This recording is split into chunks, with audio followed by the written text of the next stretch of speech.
Back when I was living on the streets, I was painfully underweight and hadn't had a proper meal in days. I finally scraped together enough to treat myself to a hot breakfast at this tiny neighborhood cafe.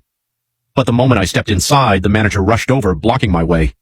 He said I needed to take my problem somewhere else because I was making his customers uncomfortable. I'd heard worse, so I just walked back out and sat on the curb. A few minutes later, a group of office workers passed by. One woman in a sharp navy suit, hair done perfectly, the type who looked like she never had a bad day in her life. She stopped, pulled out a crisp bill, and handed me a Rs 10,000 note. Her co-workers murmured about how generous she was. I could barely speak. That much money meant I could get a room for a few nights, maybe even clean up and look for work. I sat there trying not to cry. About half an hour later, she returned, alone this time. She walked right up to me and demanded the money back, saying she didn't realize she'd need it. I froze, but eventually handed it over. Then she kicked over the tiny tin I'd been collecting coins in.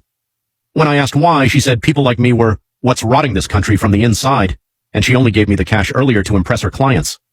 I felt everything inside me crack. I begged her to just leave. She said she would, but before turning away, she dug through her handbag, pulled out a bottle, and tossed it at me.